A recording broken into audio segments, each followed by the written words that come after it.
I was 5 months pregnant when my husband's old flame set fire to my house. I didn't call him. I just soaked a towel, pressed it against my nose and mouth, and waited. I didn't call him because in my past life I had done that. I had screamed for him to save me. He was a fire captain. He came, pulled me out, and the baby was saved. But Chloe, the love of his life who had been trapped inside, was still in there. By the time he went back for her, it was too late. She burned to death. He told me it wasn't my fault. Told me to rest, to focus on the baby. He even took leave from work to take care of me. Then, on the day I gave birth, he drove me to Chloe's grave, and right there on that cold earth, he took the life of our newborn son. A pure, glacial coldness overtook his face. "Do you know what it feels like to watch your whole world burn, Ilara?" he hissed. His eyes were bloodshot. "I want you to feel everything she felt." He left us there, surrounded by flames that closed in on every side. As the fire consumed me, I saw his face. "You started that fire," he screamed. "You thought you could play the victim. You're paying for what you did." Now I opened my eyes. The smoke was thick, and I was back. The acrid fumes choked me, and the pain in my lungs dragged me into the present. I picked up my cell phone. This time I didn't call his personal number. I called 911. I heard the sirens. I saw his truck. Engine 12. I saw him, Owen, my husband, in full gear. He ran into the burning building. I watched him carry Chloe out, bridal style. Only then, once she was safe, did I drag myself into the hallway and call for help. His team saw me. They thought I was faking. "Really, Mrs. Thorne?" one of them shot back. "Isn't that a little dramatic?" A section of the ceiling, a heavy light fixture, broke loose and slammed into my stomach. My strength vanished instantly. They just watched. I gritted my teeth, crawling through smoke and debris, and collapsed on the lawn. Every oxygen tank, every cold compress, every paramedic was focused on Chloe. Owen didn't even glance at me. "You got what you deserved," he spat. I was drenched in sweat and pain. I could feel the baby. I could feel him slipping away. In my past life, both Chloe and I had called him. He chose me. He chose the baby. He went back for her, but the ceiling collapsed. He told me he was sorry. He comforted me. And all of that, every bit of that care, had been nothing but a long, slow act of revenge. Now he wouldn't hand me so much as a bottle of water. I could see the danger spreading everywhere. "Help! My baby!" I rasped. "Please!" The firefighter closest to me, a friend of his, finally turned around. His face was a mask of contempt. He nudged me with his boot. "Stop faking, Ilara. Everyone at the station knows you hate Chloe. Jesus, you're pathetic. You started a fire while pregnant just to get his attention. Well, he's busy. You'd better pray she makes it, or he's filing for divorce, you psycho." I already knew Owen didn't love me. I just didn't know his entire crew hated me too. A violent contraction took hold of me. I couldn't breathe. My skin was blistering from the heat. No one helped me. Then I heard a different voice. "Hey, there's a lot of debris over there. Is she actually hurt?" "No," the first guy said. "She's putting on a show, just trying to get the captain's attention." "All right, I'll go get him." I didn't receive his concern. I received his fury. His wild rage turned entirely on me. "Ilara, get up. Stop faking. You're insane. Starting a fire and then getting trapped in it? You're pathetic," he roared. "You caused this." I tried to explain. My throat was too dry. My stomach cramped so hard I saw stars. I just grabbed the sleeve of his jacket. "Help me." He hesitated for a second. Then he dismissed my pain outright, even with my very real, very visible pregnancy. "Nice try. Chloe already told me you'd be hiding somewhere playing the victim. I believe her." He turned to walk away. "Captain," one of his men shouted, "she's actually suffering." "It's fake, idiot," Owen shouted back, not even turning around. "She's 5 months along. You don't lose a baby that easily. If she wants to play dead, let her." The pain became a solid black wall. I fell into it. I dreamed of him, the visiting professor, cool and brilliant, the one I had a crush on. I had chased him relentlessly. Flowers, coffee, basketball games. He finally said yes. I thought it was the beginning of my life. It was the beginning of my nightmare. The dates he canceled, the emergency calls that pulled him away. I discovered the truth on our wedding day. An anonymous email. A 10-year chain of messages between him and Chloe. He had been with her the whole time. I was the other woman, and I had won. I was so afraid of losing him that I never once confronted him. When Chloe died in the first life, I felt relieved. He had been so gentle. He had bought out the baby stores in town. All that love, had been a performance, designed to keep me happy and healthy, until the exact moment he could destroy me.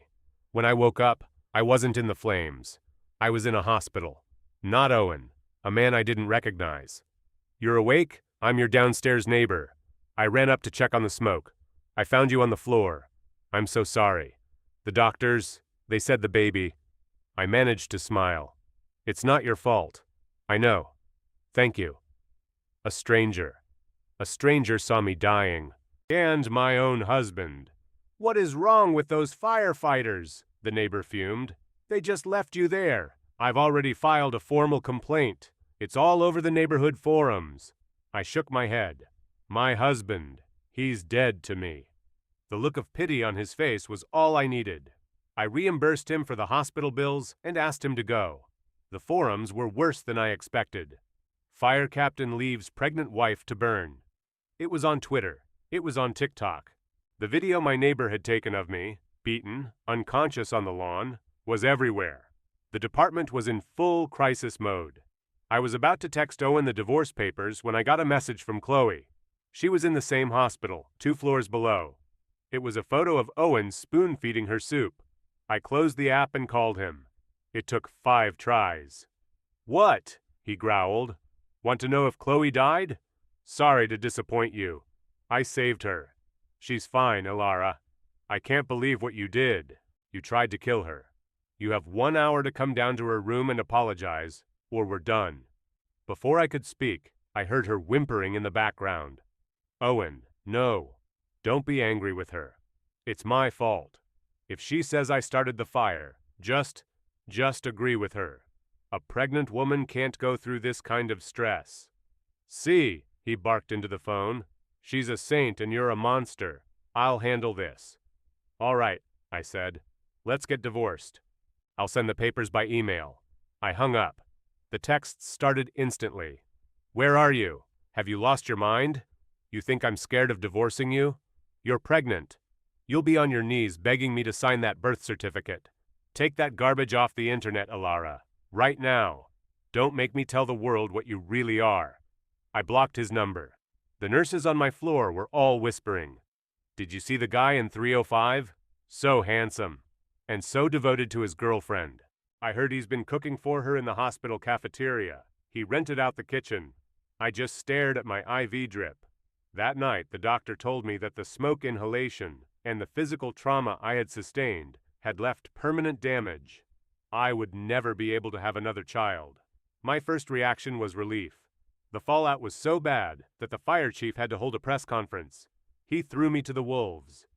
"This fire was the result of a tragic domestic dispute," he said, reading from a script. "The arsonist, Mrs. Ilara Thorne, acted out of jealousy." To back him up, Owen's personal account posted a photo of our marriage certificate. The narrative flipped instantly. My name, my face, my old social media accounts were everywhere. Arsonist wife. Ilara the ruiner. My phone became a non-stop stream of hate messages. The hospital staff started treating me like a prisoner. I didn't say a word. I just waited. The day I was discharged, I sent Owen a message from a new number. "Tomorrow, at City Hall, meeting room B. Be there." He called immediately. "Well," he sneered, "decided to crawl out of your hole. I gave you a chance. You didn't take it. You want a divorce? Fine. But don't think you're walking away with the baby. You're an unfit mother. I'll make sure everyone knows it." I hung up, opened the home security app on my phone, and downloaded the footage from the living room cameras. The footage was too clear to be a coincidence. 4 cameras total. I had installed the system 6 months earlier, when I started noticing things being moved in the apartment. A mug out of place, a drawer slightly open, the feeling that someone had been there. Owen called me paranoid. He bought the system just to shut me up, never imagining that one day those lenses would work against him. Camera 1, at the entrance, recorded Chloe at 2:37 p.m. This was no social call. She didn't ring the bell. She had a key I had never given her. I watched the footage 3 times, pausing at the exact moment she leaned out to check both ends of the hallway before stepping inside. The gesture of someone who knows they're committing a crime. She was carrying a blue grocery bag, perfectly innocent looking. Camera 2 in the kitchen was where Chloe spent most of her time. 8 minutes and 43 seconds. She manipulated the stove, opened the cabinets under the sink, took something from the bag, and positioned it carefully, just out of frame, but close enough that I understood exactly what she was doing. When she left, she was smiling. Camera 3 in the living room caught her making a phone call before she walked out. No audio, but I know that mouth. I know the movements of that face, which hung in framed photos around my husband's house for 2 years, while he told me they were just memories of the past. She was talking to someone, confirming something. 12 minutes after she left, the smoke started. I copied everything onto 3 separate flash drives. I sent the files to 2 email addresses, mine, and someone I trusted more than anyone else at that moment. My attorney, Dr. Rachel Holt, who had represented me in a contract dispute 3 years earlier, and had a reputation as a woman who doesn't blink in front of anyone. She picked up on the second ring. Ilara. Her voice was dry and direct. She had already seen the news. I was waiting for your call. I have the footage. A pause. How much time do you need? By tomorrow at 9. Send it now. I sent it. She said nothing more and hung up. That was exactly the kind of woman I needed. I lay in the hospital bed, staring at the ceiling, my empty belly feeling like a physical accusation, and I listened to music coming from the floor below. Someone had brought a Bluetooth speaker to Chloe's room. I recognized the song. It was the same one that played at our wedding, the one Owen chose, because according to him, it was our song. I only then understood it was actually their song. That was the first time I cried since the fire. Not for Owen, not for Chloe. I cried because I had been completely foolish, because I had refused to see what was right in front of me, because on some level I had known, and chose not to know. It was easier to believe a lie than to rebuild a life. But that was over. I wiped my face on the hospital sheet and opened Twitter. The trending topics made me smile for the first time in weeks. Burn the Arsonist was in second place. In first, something I hadn't expected. Where is the baby? People were asking. My neighbor's account had taken on a life of its own. He had given an interview to a local YouTube channel, a man in his 60s with a thick Appalachian accent, describing with brutal precision what he had seen on the lawn. I saw that woman alone on the ground, visibly pregnant, bleeding, and the firefighters stepped around her to tend to the other lady. One of them nearly kicked her and didn't ask a single question. That's not right. That's not public service. That's abandonment. The video had 2.3 million views. In the comments, people were demanding the fire captain's name. Others had already found it, and others were making connections I hadn't said out loud yet. An anonymous account had compiled the emergency call records from our neighborhood over the past 2 years. 6 calls made from our address, all logged as non-emergency incidents, all personally handled by Captain Owen Thorne. 6. I hadn't made 6 calls. I had made 3. The other 3, I knew instantly. They were Chloe's calls, placed from her apartment 3 blocks away, all redirected to our address, all logged by Owen, all filed as false, all invisible in the system unless you knew exactly where to look, which was exactly what that anonymous account had done. I had no idea who was behind it, but whoever it was, they were working fast and well. At 11 p.m., the fire department posted an official statement reaffirming that I had intentionally caused the fire. In 45 minutes, it had been shared 8,000 times, half of them with mocking comments.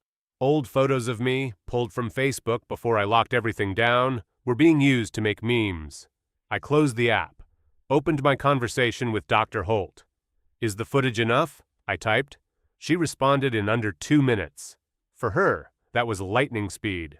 "More than enough. But we're not using it tomorrow." I stared at the screen. "Why?" "Because if you show up tomorrow with the footage, Owen will hire someone to challenge its authenticity. He'll say you doctored it." It'll drag on for weeks in a technical dispute. We use it at the right moment. Tomorrow you only need to show up.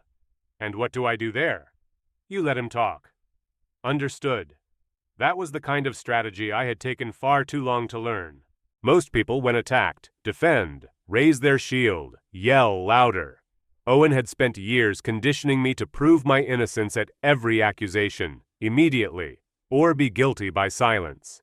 It was a Pavlovian reflex. I had learned to defend myself before I even understood the attack. Not anymore. All right, I typed. I'll show up. Sleep, she replied. You'll need it. I turned off the light. Downstairs, the music was still playing. I could feel the bass through the soles of my bare feet on the cold hospital floor. I thought about the day he proposed.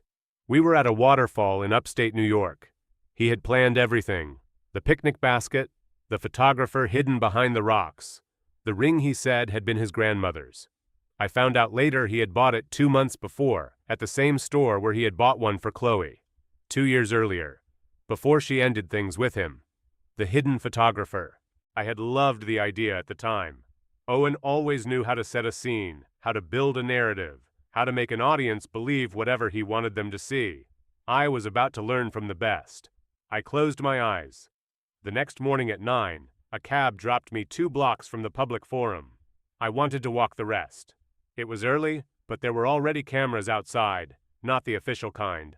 Independent journalists, content creators, people with phones held like weapons, waiting for their prey. I recognized 2 faces, reporters from a gossip website that had published 3 pieces about me the prior week, all quoting people from Captain Thorne's circle. I walked slowly, shoulders back, no sunglasses. Dr. Holt had been specific about that. Sunglasses are the language of guilt, she'd said. Someone with nothing to hide faces the light. So I faced it. Someone recognized me the second I turned the corner. I heard my name. Then the frantic clicking of cameras. Then overlapping voices. I kept walking. A woman shoved a microphone in front of me. Mrs. Thorne, do you have anything to say about the allegations? I do, I said without stopping. I'll see you all inside. I went in. Dr. Holt was in the front row in a black blazer, and her hair pulled back, a folder on her lap, a cup of coffee almost untouched on the chair beside her. She looked me up and down when I approached. You're good? She said. It wasn't a compliment. It was a technical assessment. Owen was already there, on the opposite side of the room, standing with the fire chief and 2 men in suits I didn't recognize. Lawyers, probably. He was in uniform, no helmet, but his badge was prominently displayed. A calculated choice. He wanted the cameras to see Captain Thorne, not the accused husband. When he saw me walk in, his lips curved into something that wasn't quite a smile. It was the expression people make when they think they've already won. I sat beside Dr. Holt and opened my phone. There was a new message from a number I hadn't saved, but which I recognized as having the same prefix as the anonymous account that had compiled the emergency call records. I know who you are. I saw what happened on the lawn. Can I testify? I showed it to Dr. Holt. She read it once, twice, then typed a reply from her own phone without asking my permission. I need your full name, social security number, and availability for tomorrow afternoon. I am Mrs. Thorne's attorney. The reply came in 30 seconds. Marcus Vincent, retired lieutenant, City of Savannah Fire Department. I was on the lawn that day. I was called in as backup. What I saw made me file an internal complaint that was closed in 48 hours. I have the documents. Dr. Holt showed no emotion. She just tilted her head slightly and began typing. I knew right then that Marcus Vincent was about to have the busiest schedule of his life. The session was opened by the chair of the disciplinary board, a man with wire-rimmed glasses and a monotone voice who read the agenda as though reciting the back of a medicine bottle. Preliminary review, conduct investigation, testimony. Non-punitive for now. Owen went first. He was good. I had to admit that. Years in public service had given him a bearing that projected authority without seeming aggressive. He let his voice tremble at just the right moment, not enough to seem weak, just enough to seem human. He spoke in technical terms that most people in the room wouldn't follow, which created the impression of competence while preventing any simple challenge. Then he talked about me. My wife has a documented history of unstable behavior, he said. His voice dropped, became more sorrowful. I loved her. I still love her. But what she did that day put lives at risk, including her own and our son's. A pause, a look at his hands. I can't imagine what level of pain drove her to this. I only know that she needs help, and I'll do whatever it takes to make sure she gets it. The performance was flawless. 2 people in the back of the room were filming. I recognized the faces, the same ones from outside. Owen knew they were there.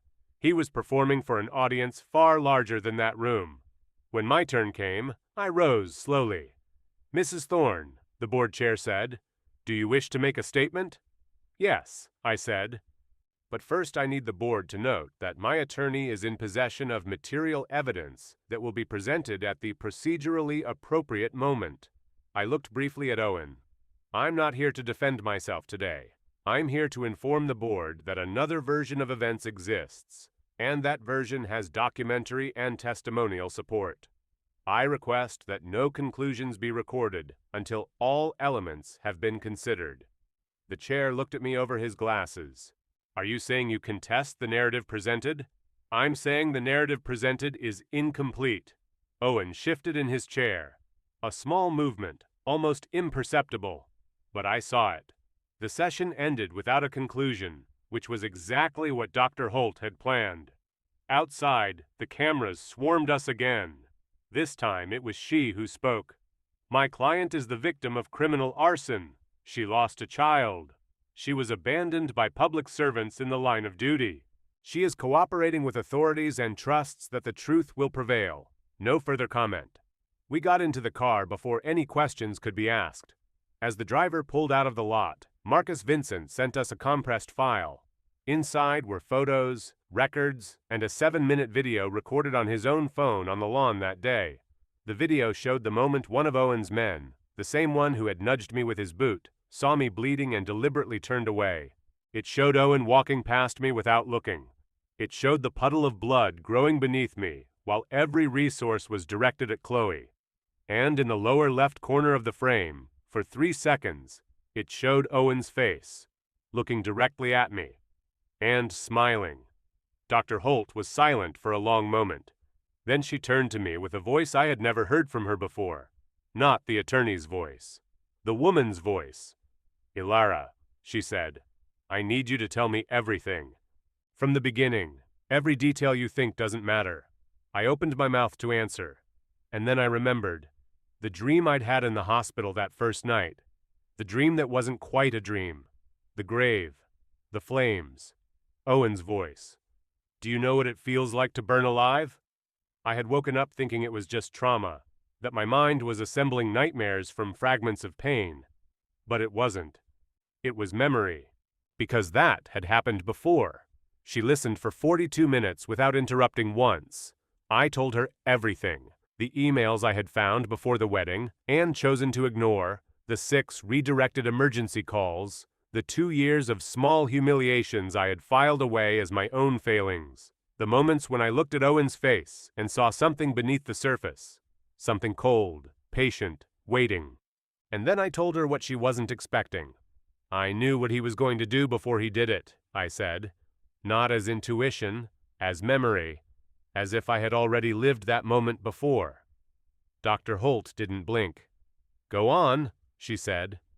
I explained the dreams, the version of my life in which Chloe had died in the fire, in which Owen had cared for me through the pregnancy, with a tenderness I now understood as preparation, in which he had driven me to her grave on the day of the birth, in which I had seen, with a clarity no ordinary nightmare could fabricate, what he was capable of.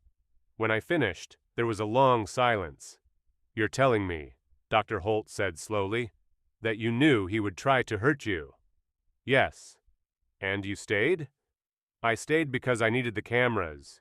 I needed him to make his mistake in this version, with evidence. She looked out the car window for a moment, then turned back to me. I don't know what to do with the metaphysical part of that, she said. But what I do know is this. You have footage, you have a retired lieutenant with documents, and you have a video showing your husband's face smiling while you bled on the ground. She closed the folder. The rest is legal. And legal I know how to do. That night she worked. I knew because the messages arrived at steady intervals. 10:21 p.m., 11:37, 12:01 a.m., 2:49. Files, forms. A formal petition to the district attorney requesting the opening of an investigation for arson, failure to render aid, and aggravated assault. Attached, the 3 flash drives of camera footage, Marcus's video, the records of the 6 redirected calls. The internal complaint closed in 48 hours. At 6 in the morning, she sent one message. Now comes the part you won't like. What? I typed. We're giving the footage to the press before we file, not the whole press. One specific journalist. Do you know Angela Reyes at the Chicago Tribune? I knew the name. She had broken 3 police corruption cases in the past 2 years. The type who never publishes without verifying, but when she publishes everything. All right, I responded. She'll want to talk to you. I know. You need to appear calm. I looked in the mirror in my hotel room, where I had been staying since leaving the hospital, refusing to go back to the apartment. My skin still had copper-toned marks from the minor burns. My hair was split at the ends from the heat. I had dark circles that reached my chin. I can do it, I typed. The interview happened at 10 in the morning, in a conference room Angela had reserved at a co-working space downtown. She was smaller than I imagined, with silver hair cut close and eyes that had assessed me in the first 3 seconds without any trace of self-consciousness. I've watched Marcus's video twice, she said before turning on the recorder, and the camera footage 4 times. She placed her hands on the table. Alara, I need to tell you something before we start. I tried to publish about Owen Thorne before. 18 months ago, a source brought me accounts of misconduct within the station. My editor killed the story. The following week, my editor had dinner with the fire chief. I held her gaze. You're telling me this to warn me it might happen again? I'm telling you this so you understand that this time I'm not going to my editor. She turned on the recorder. I'm going straight to air. The piece went live at 2 in the afternoon on her YouTube channel, which had 340,000 subscribers. In 40 minutes, it had been reposted by 3 mid-size outlets. Within 2 hours it was trending again, but this time with a different frame.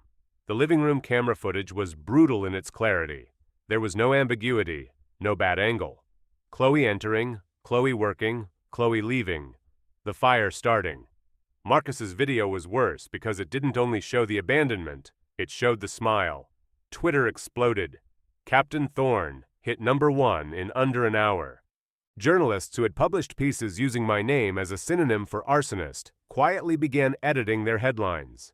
The outlet that had published the department's official statement disabled comments after the 2000th reply. At 4 in the afternoon, my new phone vibrated. A number I didn't recognize, but Dr. Holt had told me to answer unknown numbers from now on. Mrs. Thorne.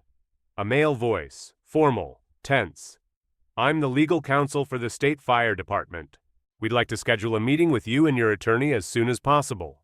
Please send the request in writing to Dr. Rachel Holt's office, I said. She'll be in touch.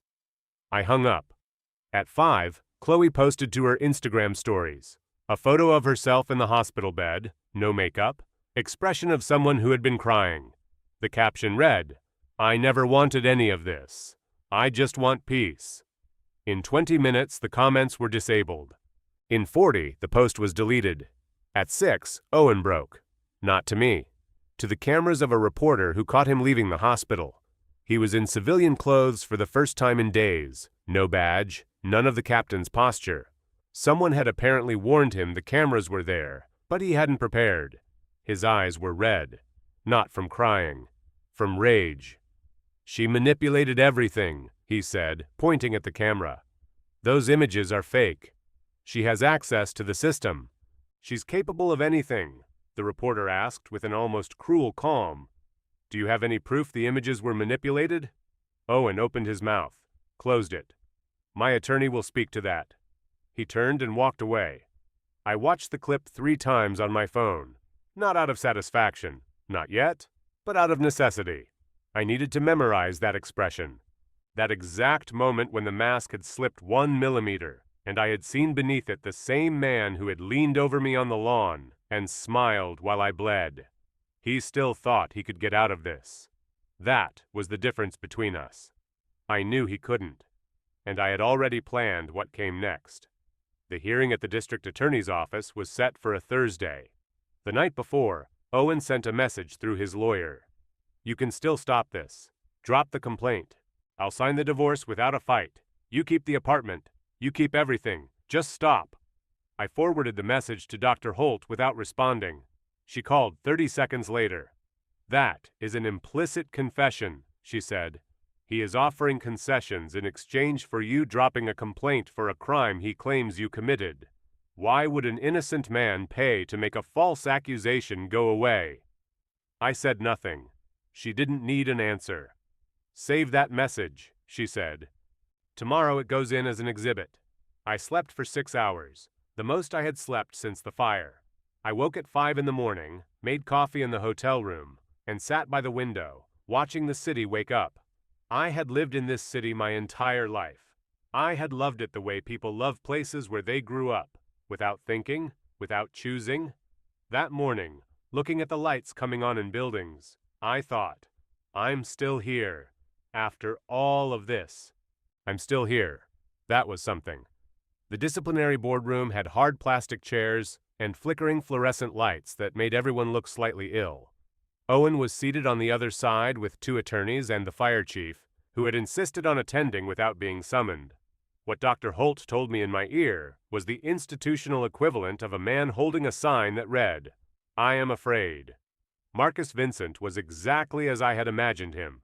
62 years old. Broad shoulders that still carried the posture of someone who had spent decades in a firehouse. A gray mustache and a voice that didn't need volume to fill a room. He testified for 41 minutes, describing what he had seen on the lawn with the clinical precision of someone who had spent a lifetime documenting emergencies. Angle, distance, timing. He had arrived as backup, not as part of Owen's regular crew, which meant no station loyalty, no reason to protect anyone. He had filed the internal complaint because that was what his training required. The complaint had been closed in 48 hours for insufficient evidence, signed by the same fire chief who was sitting across the table at that very moment. The prosecutor looked at the fire chief. The fire chief looked at the table. Then came the camera footage. The prosecution displayed it on a screen on the wall. Chloe entering, Chloe in the kitchen, Chloe leaving. The fire starting. Owen's attorney rose to challenge the footage's authenticity. Dr. Holt was ready. She presented the technical analysis from a digital forensics firm that had examined the original files and certified that there had been no edits, no cuts, no alteration of metadata. The report was 12 pages long with 3 signatures. Owen's attorney sat down, and then Owen made the only mistake he had left to make. He asked to speak. His attorney tried to stop him with a hand on his arm. Owen shook him off and stood up. "I need to say something." His voice was different. The control had slipped completely. I recognized him like this. I had seen it a few times, always in private, always when he thought there were no witnesses. She knew. She knew about Chloe from the beginning. She stayed married to me on purpose, waiting for a chance to destroy us both. Those cameras? He pointed at the screen. She installed them specifically for this, to film us, to build a narrative. This isn't a victim. This is an operation. The prosecutor waited. "Mr. Thorne," he said, with a patience that was almost gentle, "you are stating that your wife installed security cameras in her own apartment in anticipation that Ms. Chloe Winters would enter that apartment and start a fire?" Silence. "Because that statement presupposes that you had prior knowledge of Ms. Winters' intentions." Owen stood for 3 seconds that felt like 10 minutes. Then he sat down. His attorney closed his eyes briefly. Chloe was subpoenaed that same day. She arrived at the DA's office 4 hours later with a different attorney from Owen's, which was itself an answer. They had separated strategically, each trying to save their own skin. I wasn't there when she arrived. Dr. Holt sent me a message. She's negotiating a deal. I stared at the message for a moment. She'll tell everything? She'll tell enough to reduce her own sentence. Enough is more than you need. The days that followed were simultaneously fast and slow, the way time works when you're waiting for something you know is coming, but don't know exactly when. The department placed Owen on administrative leave. The fire chief took a leave of absence. The firefighter who had nudged me with his boot was suspended, along with 2 other members of the crew. Angela's piece was republished by 4 national outlets. In the second week, the investigation was formally opened. In the third, Owen was indicted on charges of arson, conspiracy, failure to render aid, and aggravated assault, enhanced for the victim's pregnant status and abuse of authority. Chloe was charged with arson and attempted murder. I read the indictment in Dr. Holt's office. She had printed a copy for me. I'm not sure why, but I needed to hold the paper. I needed to feel its physical weight. And now? I asked. Now the process begins, she said. It will take time. It will be hard. You will have to relive all of it many times over. She paused. But you will win. It wasn't an empty promise. It was a technical assessment, and I had learned to trust her technical assessments. On the day the divorce papers were finalized, I returned to the apartment for the first time since the fire. The renovation had been done by the building management. The smell of smoke was still there, very faint, buried beneath fresh paint. I went from room to room, unhurried. The room I had started decorating for the baby still had the marks on the wall from the shelves I had taken down a week before the fire, when I had a feeling I chose not to name. I stood in the doorway of that room for a long time. I had lost a son. I had lost the ability to have other children. I had lost 2 years inside a marriage that had never been real. I had lost the version of myself who believed that loving someone hard enough would protect them from becoming a monster. Those losses were real. They wouldn't go away because I had won. But I had won. And standing there in the doorway of that empty room, I understood, with a clarity that didn't yet have a name, exactly what I had done differently this time. I had stopped screaming. For years I had believed that the answer to not being heard was to scream louder, that proving innocence required urgency, visible desperation. Owen had taught me that, not in words, but through every situation where my panic made me less credible, and his calm made me look like the unstable one. This time I had stayed quiet. I had waited. I had let the evidence speak at the right moment, through the right voice, in the right place. Not because I wasn't angry. I had an anger that in the months ahead, I would learn to carry the way you carry a scar, part of the body, not part of the disease. But I had understood, lying on that lawn with blood seeping beneath me and no one looking my way, that screaming was what he expected of me. It was the script he had written. And for the first time in my life, I had refused the role. I closed the door to the room, picked up my bag, and left the apartment without looking back. There are things life only teaches you after it has nearly destroyed you. That calm is not the absence of pain. It is the decision not to let pain make your choices. That the most devastating revenge is not the scream, not the exposure, not the spectacle. It is the truth, presented at the exact right moment, to the right people, with proof that no one can contest. And that some stories, the most important ones, the ones that change who you are, have to be lived more than once before you finally understand how they end. This was mine.